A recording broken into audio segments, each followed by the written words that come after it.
تو آزاد کشمیر انتخابات کا پہلا مرحلہ اور پولنگ کا وقت 1 گھنٹہ بڑھایا گیا تھا، وہ وقت بھی اب ختم ہو چکا ہے۔ کیا صورتحال رہی دن بھر، اس بارے میں ہمارے نمائندگان لمحہ بلمحہ آپ کو اپڈیٹ بھی کرتے رہے۔ ابھی بھی ہمارے ساتھ موجود ہیں کوٹلی سے غلام اویس اور میر پور سے زاہد مشوانی ہمارے ساتھ موجود ہوں گے۔ کوٹلی کا رخ کرتے ہیں۔ غلام اویس بتائیے، اب تو پولنگ کا وقت ختم ہو گیا، ڈبے کھل گئے ہیں، گنتی کا عمل جاری ہے، دن بھر جو سچویشن آپ نے آبزرو کی، اوور آل سینیریو کو کیسے ڈسکرائب کریں گے؟ جی، ضلع کوٹلی میں بھی پولنگ کا وقت جو ہے وہ ختم ہو گیا ہے۔ چیف الیکشن کمشنر کی جانب سے جو 1 گھنٹے کا زائد وقت دیا گیا تھا پولنگ کے لیے، 1 گھنٹے کا اضافہ کیا گیا تھا، اب وہ وقت بھی ختم ہو چکا ہے اور اب ڈبے کھلنا شروع ہو گئے ہیں۔ ضلع کوٹلی کے مختلف جو حلقے تھے ان سے جو ہے وہ غیر مصدقہ رزلٹ جو ہے وہ آنا شروع ہو گئے ہیں اور جو باضابطہ اناؤنسمنٹ ہے وہ آر او آفس کی جانب سے کی جائے گی، تاہم جو میڈیا کے لیے ہدایات جاری کی گئی ہیں 7 بجے کے بعد جو ہے وہ رزلٹ میڈیا کی طرف سے جاری کیے جا سکیں گے۔ اور اب ہم نے دیکھا ہے کہ ریٹرننگ آفیسر کے آفس میں بھی یہاں پہ جو مختلف جماعتوں کے امیدوار تھے وہ یہاں پہنچنا شروع ہو گئے ہیں اور یہاں سے باضابطہ طور پر وہ اپنا رزلٹ جو ہے وہ یہاں سے حاصل کریں گے۔ اوورآل اگر بات کی جائے تو ضلع کوٹلی میں بھرپور انداز سے لوگوں نے الیکشن اس پروسیس میں حصہ لیا، لوگوں نے اپنا حق کے رائے دہی بھرپور انداز سے استعمال کیا۔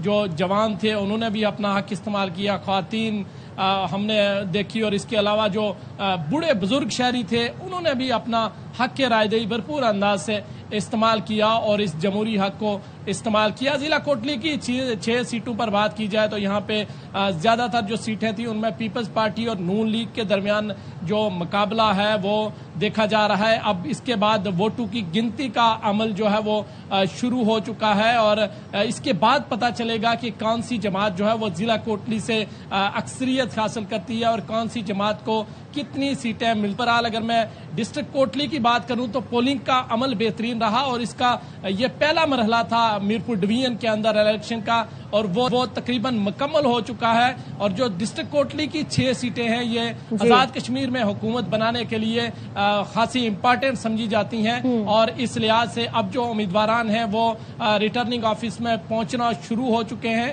اور یہاں سے اپنا رزلٹ جو ہے وہ کلیکٹ کریں گے۔ ٹھیک ہے، غلام اویس کوٹلی کی صورتحال سے آگاہ کرے تھے۔ زاہد مشوانی کی طرف چلتے ہیں جو میرپور میں موجود ہیں۔ زاہد بتائیے گا، دن بھر آپ نے اس الیکشن کو کور کیا، پولنگ کے عمل کو کور کیا، کس طرح کی صورتحال رہی، ٹرن آؤٹ کیسا رہا؟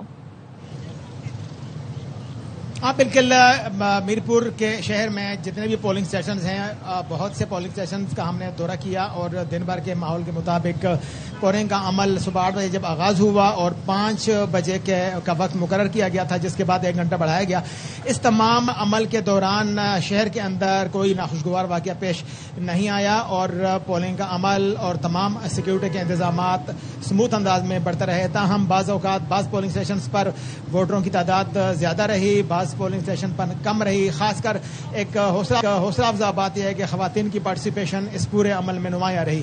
جس پولنگ اسٹیشنز کے آس پاس ہم موجود تھے، پولنگ اسٹیشن نمبر 98، 99، 100 اور اس سے جو بڑھ کر ہیں، یہاں پہ متعدد جو آس پاس کے پولنگ اسٹیشن تھے وہاں پر بھی خواتین کی بڑی تعداد ووٹ پول کرنے کے لیے آئی۔ خواتین کے حوالے سے دیکھا جائے تو پولنگ اسٹیشنز کے اندر، پولنگ اسٹیشن کے باہر جو کنونسنگ کے حوالے سے سیاسی جماعتوں کی طرف سے جو آس پاس کے خواتین کا ذمہ داریاں تھیں وہ بھی نظر آئی اور گھر سے خاندان آئے، انہوں نے ووٹ پول کیا۔